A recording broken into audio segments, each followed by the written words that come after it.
and it's 1 o'clock. So hold on while we do this Yes. preemptive strike by Flo Ibarra. Thank you.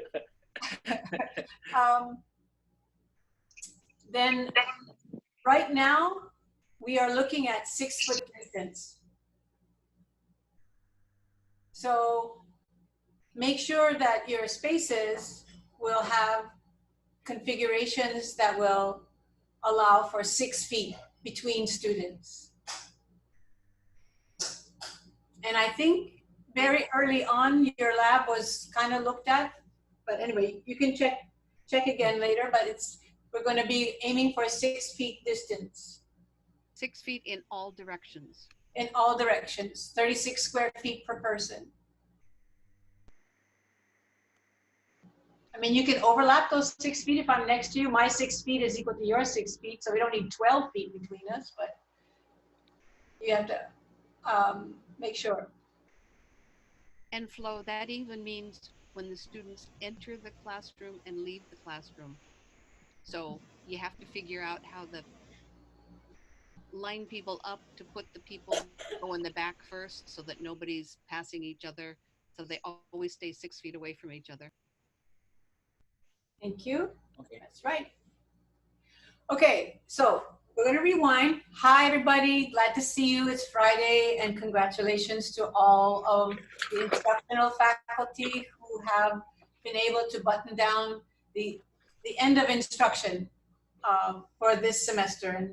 And what a semester it has been. We would never have predicted this semester if we had said anything at all in January and said, how are we going to be ending this semester? We would not have predicted this. So thank you again, always, for sticking with your students and helping them stay together until this point. Let's see. We are going to get, let me update you on a few things, and then same procedures, I'll ask the administrators to jump in because they're all working on different projects. And then at the end of the Zoom, I'll have some special announcements that you have to be listening to. So you have to stay till the end to listen to the special announcements. Roger's correcting my my mathematics. Thanks, Roger. I'm enumerate. Some of you already know that. Professional development plans are being finalized for this semester, for the summer. Maria folks have been working really hard on making the final touches to what will be a menu of options. What I understand will be recommended, and Maria will jump in a little bit, or maybe right after I finish talking about this. There will be a minimum standard that will be established for remote delivery. And there will be a menu of opportunities for training that faculty will be able to take part in this summer, and there will be some small compensation for doing the training. Maria, anything you want to add to that?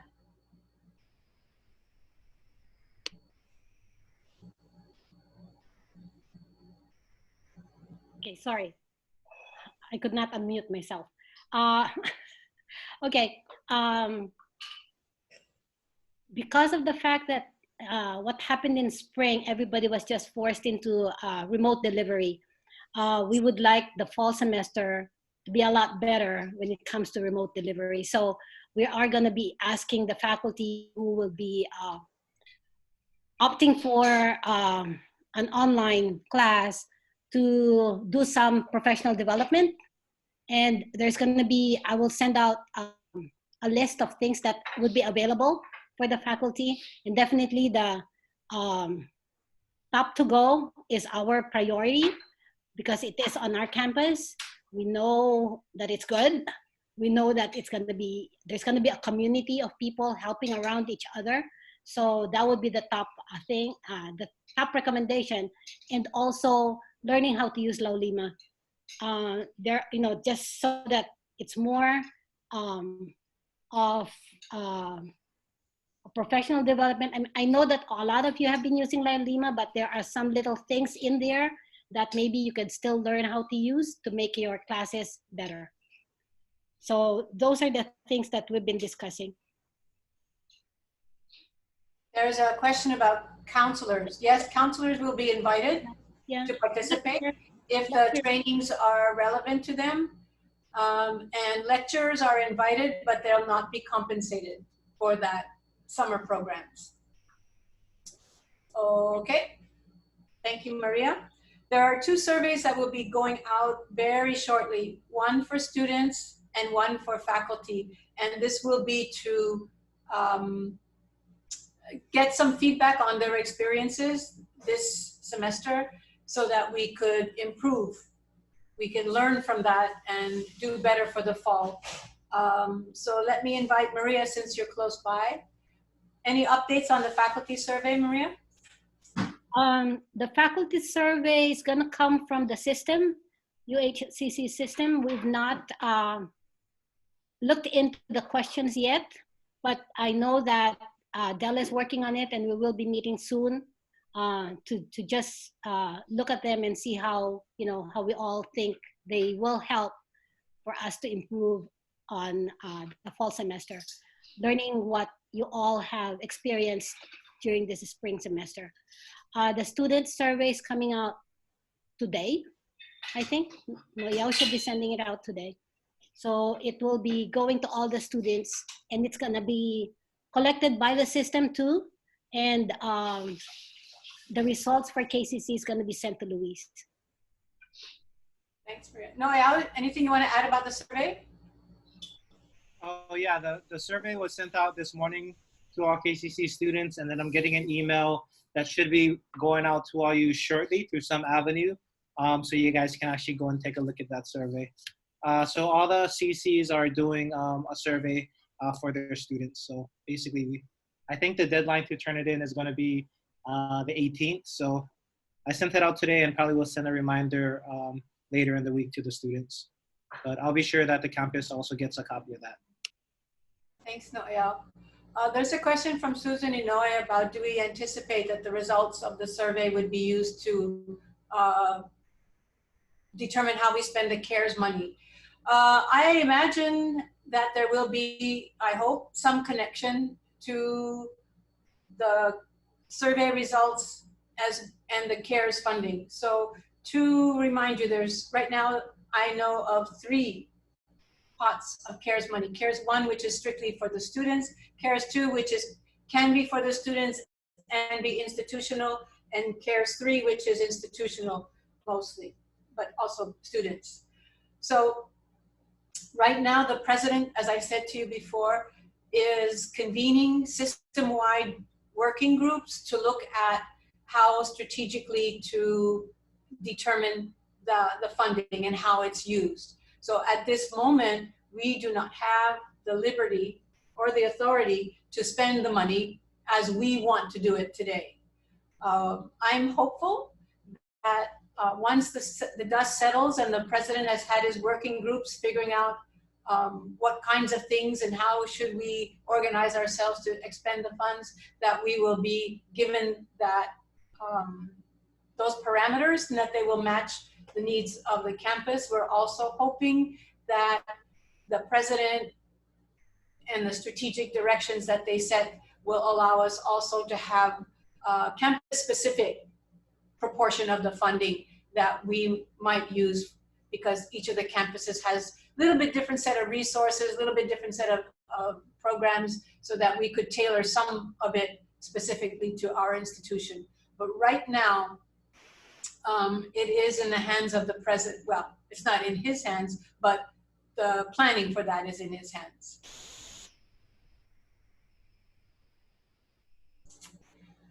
Susan asked a question about why would we not compensate our lecturers for improving their teaching over the summer. There are serious concerns about whether or not those lecturers would be actually coming back.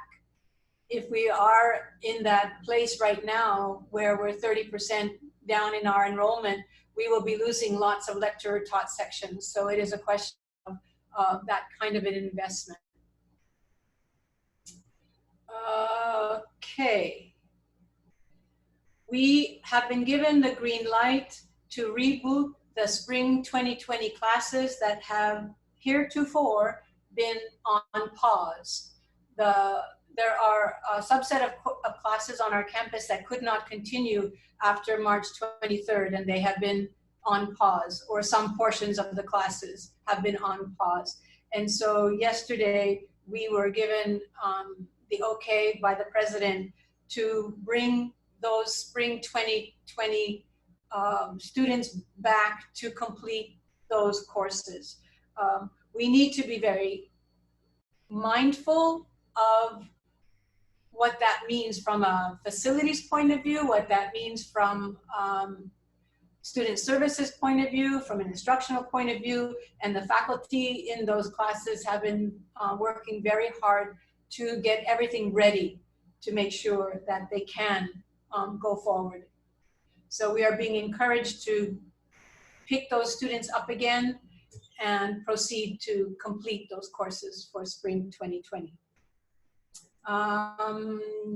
Lisa or John Richards or both of you, do you guys want to say anything about how you're preparing for that? Lisa, you go first. Okay. So right now the department chairs are putting together a document indicating which programs, the number of students, the courses, and we have some ideas as far as how we are going to meet the requirements to keep them safe. In many of our labs, the students will be not able to maintain social distancing because they're actually working on each other. So we're going to use industry standards as our guideline and align what we do here with the industry standards in the hospitals, for example. So they're working on that actively today. I just would like to reiterate that it's not that we're opening the campus back up for business as usual next week. This will just be specific groups of students in these individual courses and the faculty necessary to provide that training. So it's not that we're saying everyone can come back into their offices, or we're not encouraging them to come back into their offices at this time. Thanks, Lisa. John, anything you want to add? Sure. For CTE, same thing. That our chairs are working with faculty, creating a general plan. Plus, there's a lot of innovation going on. So we're trying to make sure we can consider new ideas to be able to pull this off. We will have a preliminary report for review on Monday, just as Maria requested, so we can start to paint a picture of what it's going to be. I'm excited by what I'm seeing. I like the innovation that we're doing, and I think we may create some new processes that will become permanent. Thanks, John.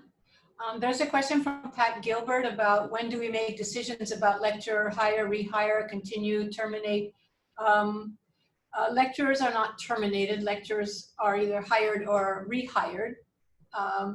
When will that process be? As is always the case whenever we're looking at enrollments, the department chairs are monitoring enrollments, and they are going to be looking at who's signing up. And those decisions, the final decisions will be made during the week or two before the start of the semester. It's a very precarious life for a lecturer, and I understand that. We do have a contract, and contractually there are considerations for C lecturers before B lecturers, then A lecturers. And you can look at the articles in the union contract that apply to that ranking of availability of classes. I'm not sure if any of the department chairs want to jump in and let us know, or let your deans know what your timeline is, so that folks know. And Maria, do you guys know what your timeline is for class cancellations for for fall? We usually do it about 3 weeks before the start of classes, but we've not set the date yet. Okay, thanks. Okay, the next project that's happening, and you've heard this from me before, is a high school engagement on-ramp project, which is going to offer high school students the opportunity to take credit-bearing classes for free during summer session, brought to you by CARES funding. And The first set of classes is expected to begin May 26th. I understand that there will be a rollout every 2 weeks of other classes as the summer progresses. And then a new set of classes will begin for summer session 2, and they will have progressively longer end dates. So it's really like the whole summer session 1 is 3 credits, then the next one is 2 credits, and the next one is 1 credit. And then for the second summer session, it'll be 1 credit, 2 credit, 3 credits. So they'll all start at the same time, but they will end at different times. And summer session 1 is they start at different times, but end at the same time. So it's quite complicated. And I think Nabaa is here. Let me check. Nabaa, could you help folks understand a little bit about the on-ramp? Yeah, so you're exactly right, Louise. Yesterday after our meeting, something that became a little clearer, and Sherry Souza, if she's online, she can jump in as well. I know Jerry knows a little, and Okawa knows a little bit too. But they're really making the first session career seeking, like our IS courses. There's a health science where there's an introductory kind of career planning type of courses. So they set kind of, what do you call it? Certain SLOs that the course needs to cover, and I'll be sending that to the folks who wanted to teach in summer session 1. So the idea is that they have the career planning, career advising, looking for a pathway. And then the second summer session, these IS or health science or host or whatever it is in the first session, they'll need to report back to the system of the students they have, what is their career plan. And then whatever their career plan is, those students will be put into courses in the second summer session that are along their career goals.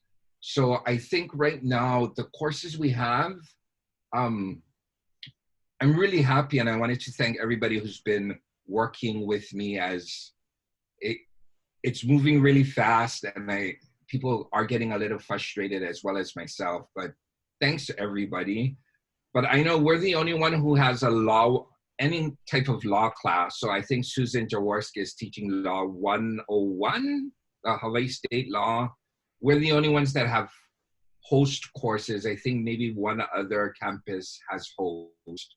So really what they'll be doing is all these IS courses or introductory courses to career planning will go out in the first summer session. And then they'll actually, if we're the only one who has host or a law course, and that's what the student's interest is, we could be getting students from Maui or any CC that's out there. So really important is the IS course and really looking to see what their career goal is and reporting, and then we can, I'm being selfish. I want all of them. So I think we have a really great array of courses that we're offering that'll really get filled. Now, there's a couple of questions. One is, do we have a list of courses that are being offered? And the second question is, how would you like to work with Sheldon and Alfie and the outreach team to market these courses? Very good. And I don't have specific questions. Oh, okay, go Sherry. So I just got out of a meeting with Dan Meisenthal. And so we're actually coming up with a communication plan right now. There's going to be a soft push next week. We didn't want it to coincide and take away the thunder from the UHCC commencement news stories that are going out. So there's going to be a soft push going out next week via social media, mailed collateral to a list of all the high school graduates that are going to be graduating. And then the big push is going to come the following week, which is the week of what week are we in? Sorry, what day is it? Today's okay, so yeah, soft push next week, and then the hard push is going to come the week of the 17th. And so Sherry's frozen. Oh, sorry. You're frozen. Am I unfrozen? Now you're unfrozen. Okay. I'm on campus and I always freeze. But the big push is going to be towards the students who have already applied to the UHCC system for the fall semester. So we're hoping to push to them and then have them opt in to be rolled back to summer. So that's kind of who we're targeting. But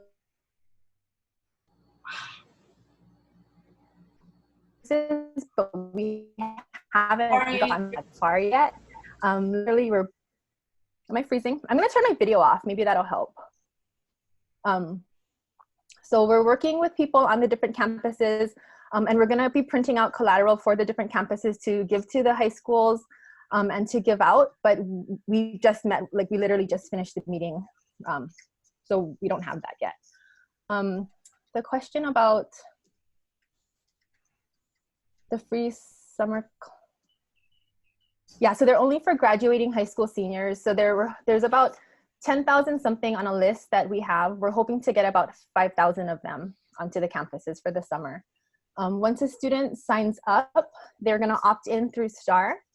Gary is creating an app for us, so they're gonna opt in through STAR. Once they opt in, they're being asked, I believe the questions are whether or not they want an asynchronous or synchronous course, and their preferred major, I believe. And once they do that, then our team at the system is gonna sort them and then kind of populate them into the various IS courses that we have over the first summer session. And then like Naval was saying, as long as they successfully complete those first summer session courses, whether they be 3, 2, or 1 credits, then they'll be eligible to take another free course in the second summer session. Is there going to be any monitoring of enrollment to see, like, if there's like Law 101, if all of a sudden there's a surge of students signing up, and that maybe there could be another section? Is anyone going to be monitoring and reporting that? I assume so. I know that someone is working on, we have a database of courses right now that I'm looking at. So I know that we're really trying to, for that first group that are going to be starting on May 26th, we're really trying to populate and predict. So I believe someone is monitoring that. Yeah. And then so, no. Oh, sorry. There's a question about whether or not we're looking for prospective students. We're sending this message out to all students in the system. We're letting them enroll. We're trying to figure out which campus we're going to allow them to enroll in, because a lot of campuses are processing at different rates. And so right now they just want them into a campus. Ideally, we'd be matching them with the campus they're going to be going to, but we're trying to figure that out as we go. Right. These are going to be offered statewide online, so anybody can be taking them. Yeah.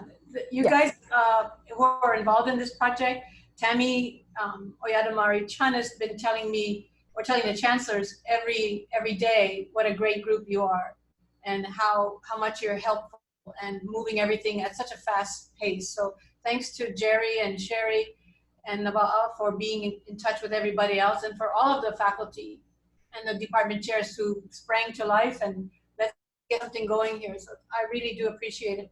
And if at some point the list can be shared publicly, we could help the faculty by letting them know what their colleagues are doing. Definitely. Even across the system, it would be good. But I think there are still things being finalized, so things are in flux still yet. Kudos. This team has been so spectacular. UH Foundation has raised over $500,000, almost 600,000 and counting for this initiative. Great job, you all. Very proud of you. Thanks, Lynn. Lynn, and since we're talking about money, I know there was a question. Thanks again, Nava, for taking some time with us this morning with the host group. Books, paying for books. Is there funding for that, or how is that the responsibility of the students, or is that going to be something that all part of this CARES Act? Or well, books we think is part of costs associated with attendance, so it can be paid for.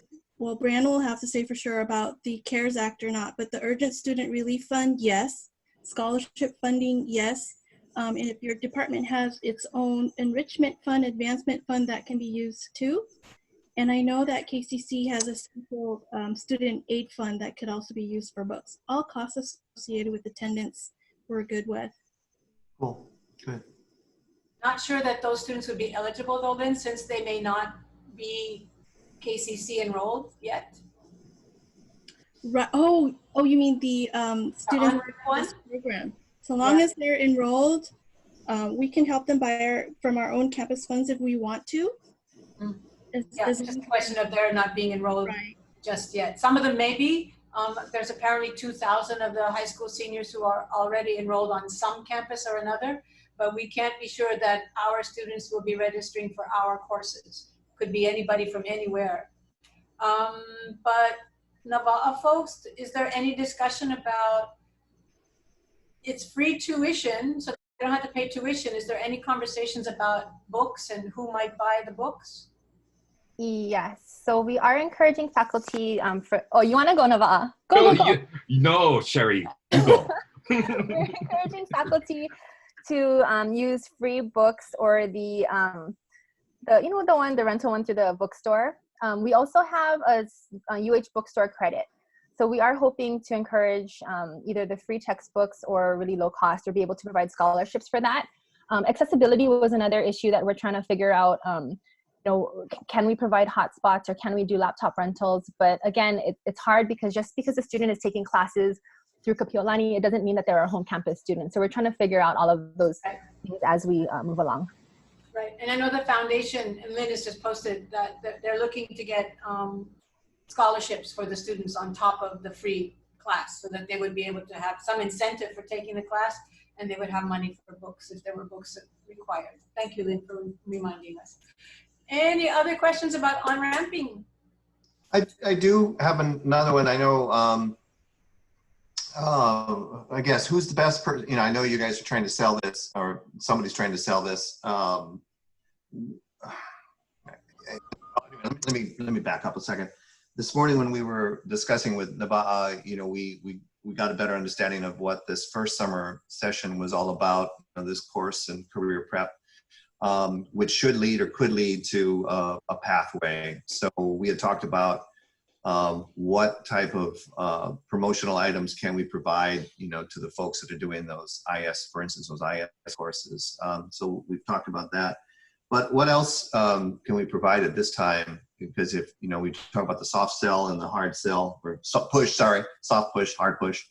Can we get you some stuff, or, and I know we don't want to inundate you with too much information, but we're thinking seriously about a course in the first summer session that is our career prep, and it meets all those criteria that Nava'a sent to us this morning. So I'm just trying to ask, what could you use, or what would it be of help to you to help promote these courses? You guys have great polo shirts. So we're free. We have pens too. Free pen for free polo shirt if you sign up for the host class. Yeah. Now I'm watching Brian roll his eyes because he remembers what those. So, Dave, I'll try and put together a resource folder, because and then maybe we can put some electronic items in there.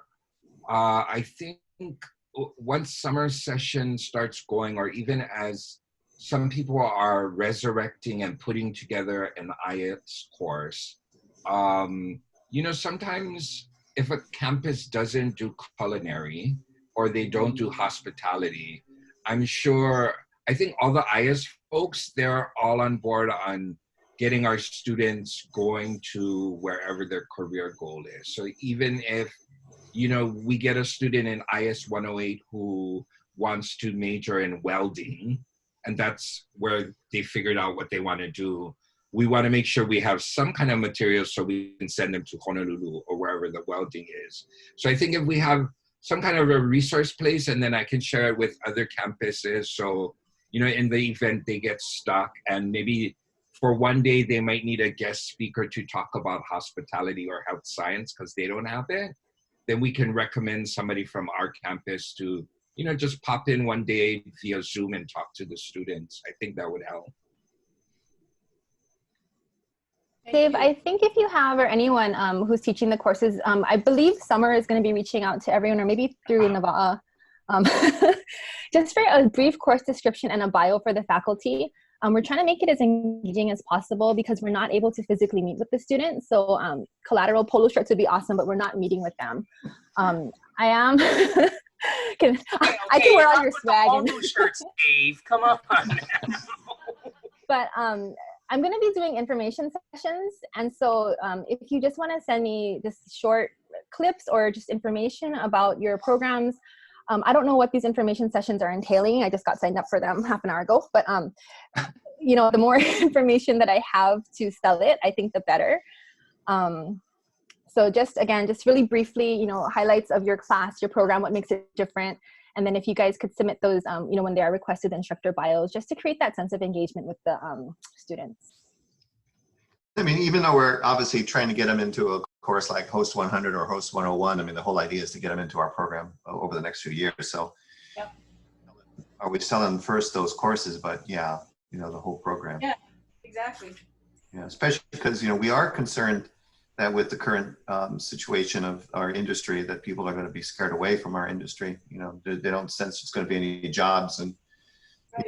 it's going to be, you know, we're in this recession for 3 years. Why bother? So that's one of our worries.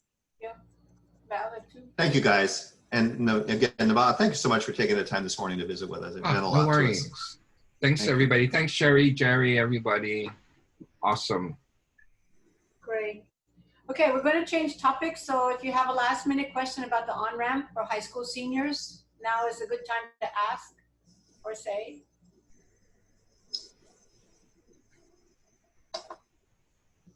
So, Go ahead. sorry, I heard that the courses for health are going to be like 2-week modules. Is that true? I'll let Lisa answer that one. Okay, sorry. Because they are, they provided a schedule related to the number of credits, and it changes the start date based on the number of credits for the course. So being that all of the health courses that we're offering are 1-credit courses, then it has changed their offering to only be about a couple of weeks. So for example, summer 1, because they're a 1-credit course, I'll run from June 22nd to July 2nd. And summer session 2 will run from July 6th to July 17th. And that's the schedule that was provided to from system based on the number of credits for the course. So is it possible for, I can talk to you later then if on offline, but the Health 125 instructor was concerned that the students would have to do 12 chapters in 2 weeks. Okay, yeah, because it's just the 1 credit. So yeah, let's talk offline. Okay. Okay, we're changing course. So we're going to move from spring 2020 to summer 2020 now to fall 2020. So you heard or read President Lassner's declaration that we were going to be back in person, but not business as usual. And what does that mean? Well, it means all kinds of things for all kinds of reasons. So we, as a campus, need to prepare ourselves for that eventuality. And right now, I know that the department chairs and their faculty are working with their deans trying to figure out what that might mean for various classes, courses in their department. In helping the campus, I've charged a group to be responsible for planning for fall. It is called the Our COVID-19 Comeback Committee, affectionately known as OCCC. The vice chancellors, Dean Napoleon, Sean Nathan, and Joanne Whitaker make up the executive committee. The vice chancellors will be responsible for convening subcommittees based on their areas of expertise, their portfolios. So there will be a subcommittee for instruction that's headed by Maria, a subcommittee on student services headed by Noel, and a subcommittee on facilities headed by Brian. We have also invited representatives from all 4 AGOs to be participants on those subcommittees so that the governance areas are represented in the planning process. I believe the group met for the very first time earlier today. Their work is going to be both intensive and extensive if we are going to prepare the campus to have on-campus people and on-campus classes and work within parameters set by CDC and the president. So social distancing, sanitation, masks, all of those things. What does that mean for all of those classes? And what does it mean for how we deliver the instruction? And how are people going to be working together? So Susan J says, OCCC means something else. Yeah, it means the Oahu Community Correctional Center. I didn't mean it for the committee to be considering prison or creating a prison. I wanted a committee that we would be able to refer to easily. So that was me. Flo is asking about providing supplies and hand sanitizers and masks. I'll let the Vice Chancellor know about this in a little, respond to this in a little bit. Yes, Candy, just the executive committee met today for the first time. Oh, Susan J, now I understand. Committee service is hard time. Short sentence though. It'll be over by August 21st. And time off for good behavior, I imagine. If we all get this done by June 1st, we're done with the committee. Yeah, right. Yeah, so the committee just started, so there's really nothing to report just yet, but perhaps the vice chancellors and the deans will have something to add as we are going to go forward. Okay, so, okay, OCCC is breaking us out of lockdown. Oh, see, look, it's going to be magnificent. All these different things that we could say about a committee called OCCC. Terrific. Okay, Maria, anything else you'd like to talk to everybody about? Yeah, we just met today. I have been meeting with the deans, and the deans have been meeting with the talking to the chairs, and the chairs have been, so we've been trying to identify which courses are going to be definitely requested as face-to-face, and those are the big concerns. And then what are courses that can be offered hybrid? What does that mean? And then what courses can be placed online? So those are the lists. Those are the preliminary lists that I'm requesting from the deans to come up with. We have a meeting on Monday, so hopefully that will be done before that meeting, so that would be something, it's a starting document that the instructional group can work with.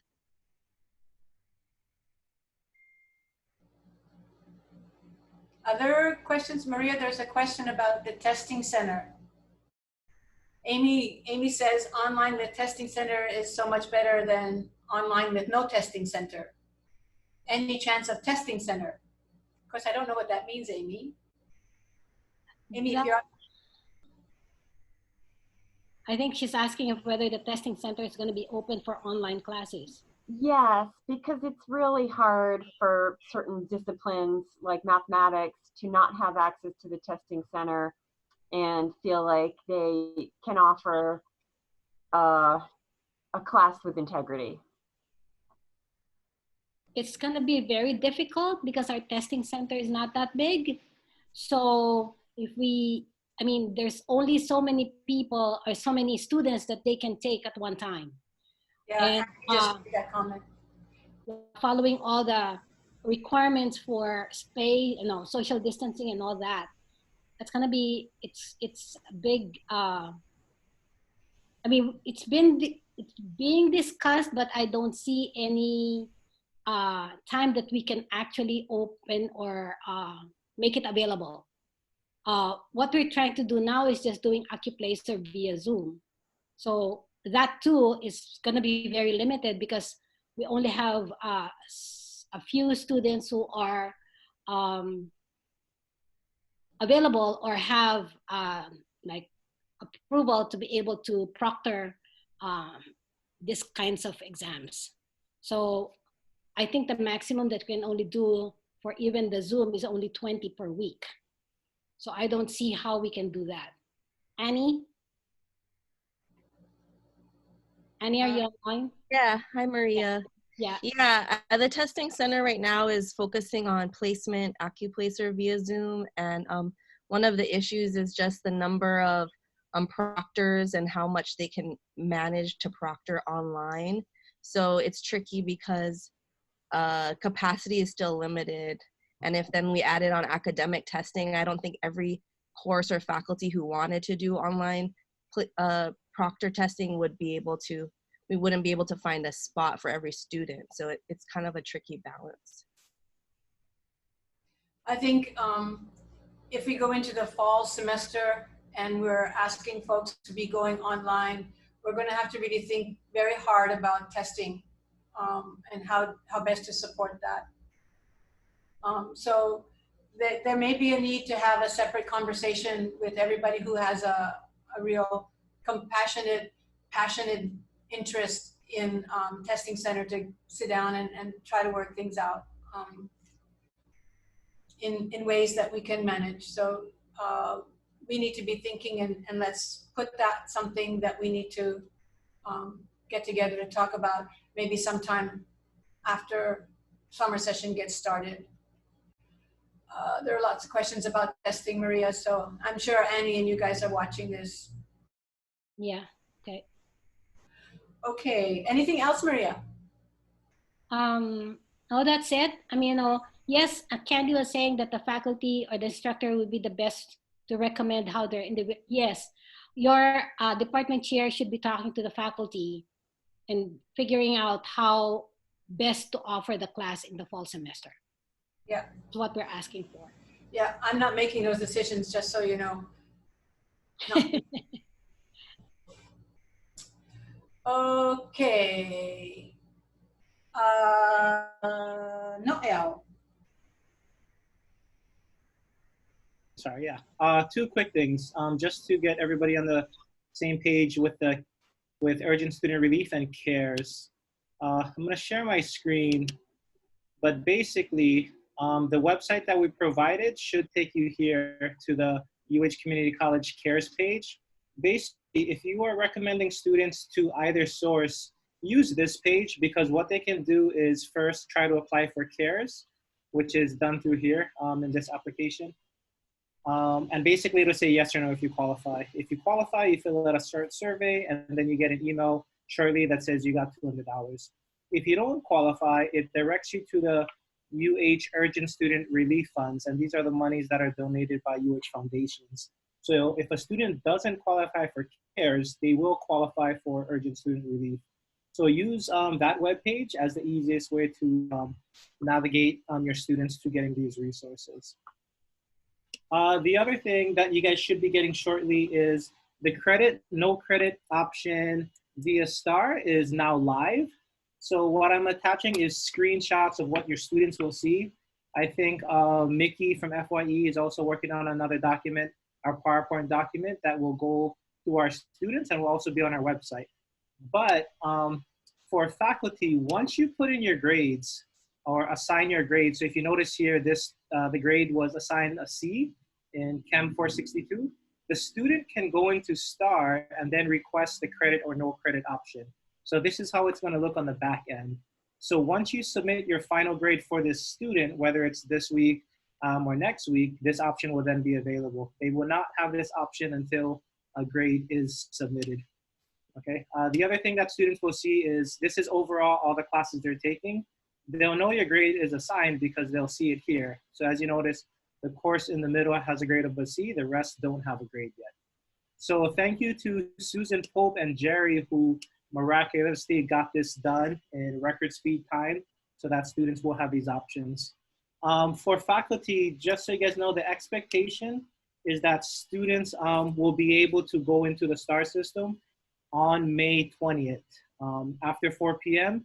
to do these credit, no credit changes. So the students, they're being communicated that they have from 5:20 to 5:22, 4 p.m. to make these changes. So again, it's really critical that the grades are entered on time so that students have enough time to make these decisions. If you guys are doing it earlier, that's great because the student would then have more time to make this decision. But I just kind of wanted to provide some feedback on the credit, no credit option about that. So you should be getting an email shortly, either through your supervisor. If not, it'll be online. And then I will send out the other email with a PowerPoint that helps students through this process probably sometime over the weekend or on Monday. And that's all updates I have for now. Thanks, Noel. Questions for Noel?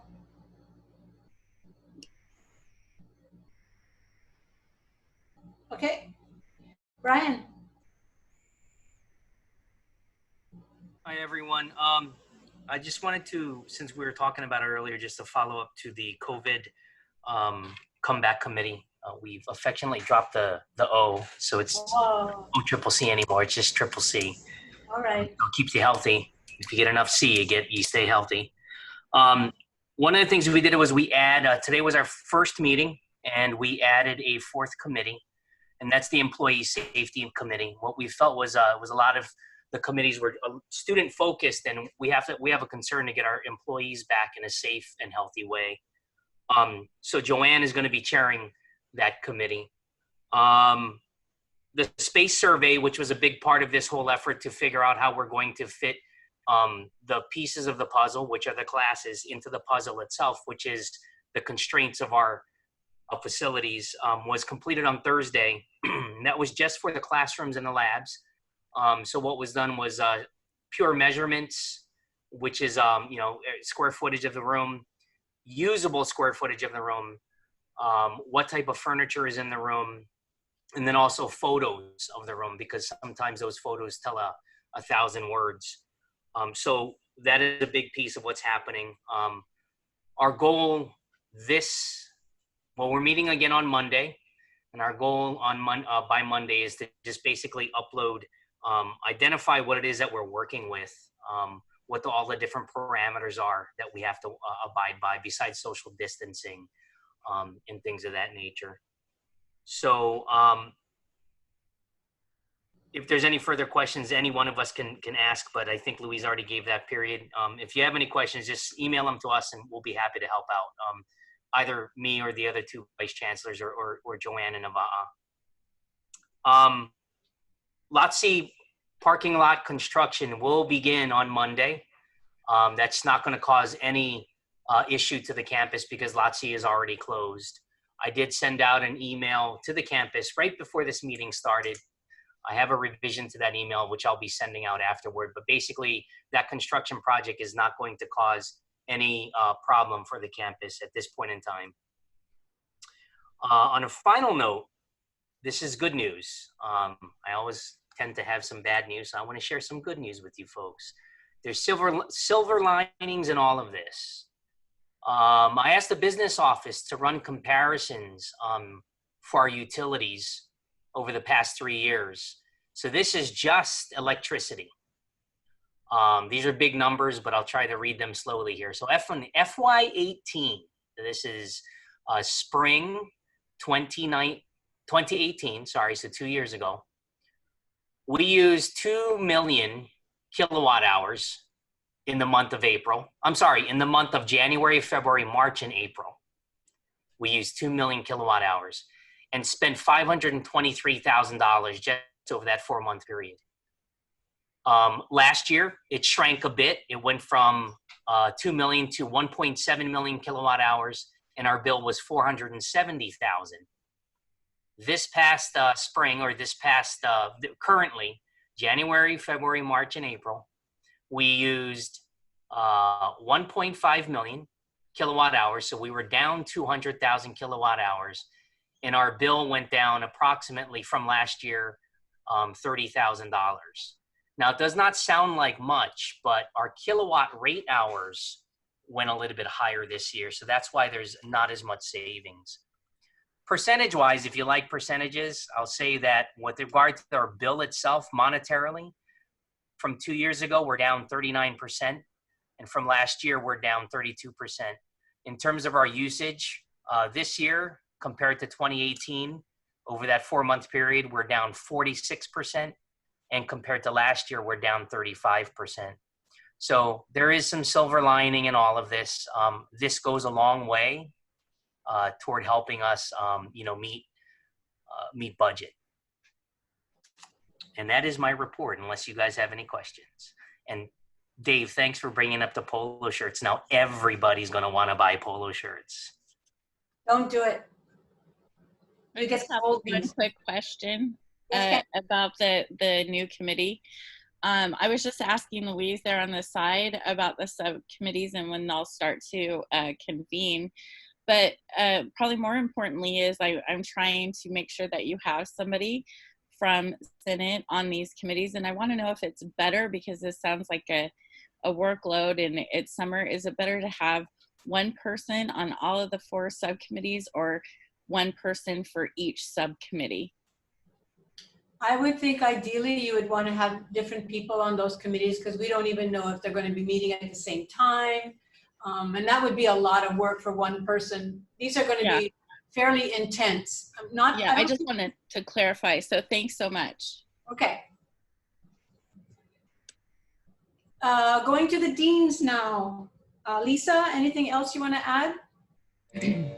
Not too much to add. No, but sorry, it's yard day apparently next door, so I have a lot of noise back here. But I just, again, thanks for everyone for all their hard work. We're going to continue to look at what we need to do to bring our students back to complete spring and start looking forward to completing students and then moving on into summer and fall. So nope, again, just thanks for all your hard work, and get some rest this weekend. Okay. Just before we get to the other dean, there was a question about whether 11-month faculty will continue to work from home. Until such time as we're cleared for everybody back on campus, I would think we still want to keep going in the current configurations, that is work from home, all those who can. Okay, John. Yes, I don't have any updates. I just wanted to wish everybody a great weekend. Thank you. Okay. Nava? Nope, I think I talked too much already. Thank you. Okay. Carol? Okay, I'm here. Let's see, I just, if some of you out there are wondering if continuing education is going to have representation on these committees that we're just talking about, I am negotiating with the respective vice chancellors, and we will have representation on the subcommittees, and I will talk about that in the OSET meeting later today. I also wanted to let you know, because I think in the last meeting I mentioned that how well the continuing ed marketing and communicators are working together across the system to roll out communication that is helpful to the people in general about self-help and resources available. KCC Continuing Ed is going to be rolling out its webinars. We had talked about them in our campus council in March.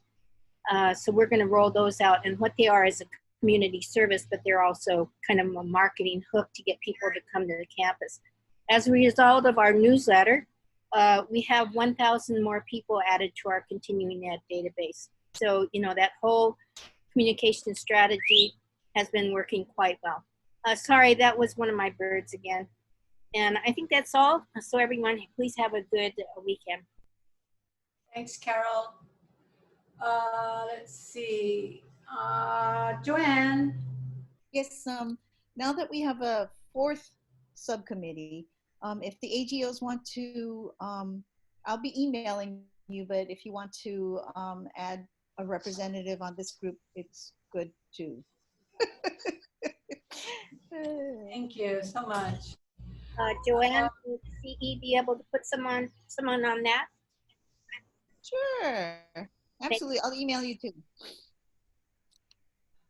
Okay, there was a question about international students, and it looks like there's answers. Unless anybody from HIC want to add to Noel's answer?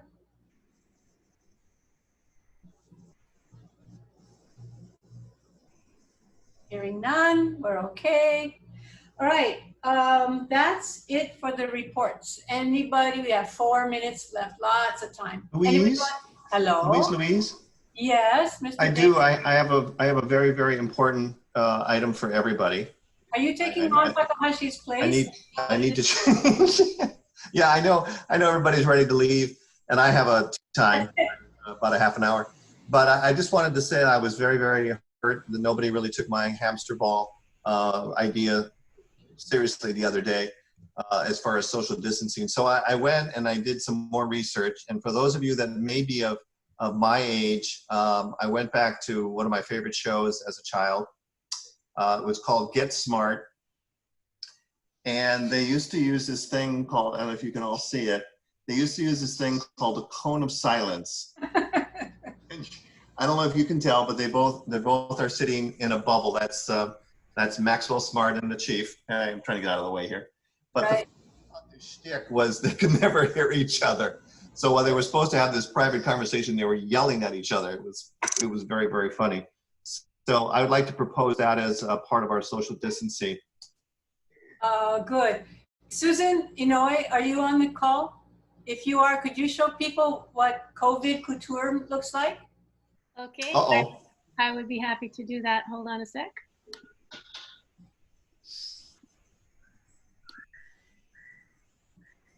Oh. There it is. Oh. Social distance and a mask and high fashion. Thank you, Susan. You're welcome. We would do it in different colors for the different departments. I think would be so wonderful. Okay, we are coming to the end of our conversation, and I have important announcement to make. Let's see. At the Wednesday Zoom next week, I will be announcing two important. I'm announcing announcements. One will be the winner of the Excellence in Teaching Award. So that will be announced. Usually we do this at commencement, but we're not going to have a commencement. So I'm going to be making the announcement at the Wednesday Zoom. And then I'll be introducing you to the new generation of WOL Learning Champions on Wednesday. So you don't want to miss it. That'll be great. Let's see.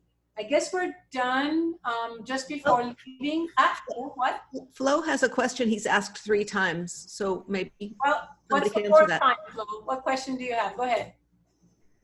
You started this whole Zoom. You can end it too. Go. I think I got my answer, so it's okay. Thank you. We should do where you have like 10,000 followers. Okay. Thank you very much. All right, before we say goodbye, all the moms on the call and all of your moms, I wish them all happy Mother's Day. I hope you have an opportunity to enjoy your mom in 2 dimensions and that your kids come and give you a hug virtually or in person. And you dads and husbands, don't forget, Sunday is Mother's Day. And I would never have remembered except that I got a private note from a mom who would say, it's Mother's Day, don't forget.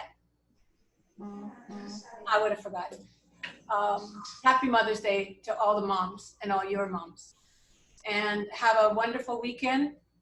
Thank you always for being who you are and helping our students and each other get through this incredible, incredible time. So take care of each other, and you can all unmute and say goodbye. Bye, everybody. Bye. Happy Mother's Day. Happy Mother's Day. Happy Mother's Day. Bye. Bye. Polo shirt on Dave. Mother's Day. Aloha. Bye-bye. Mother's Day. Bye.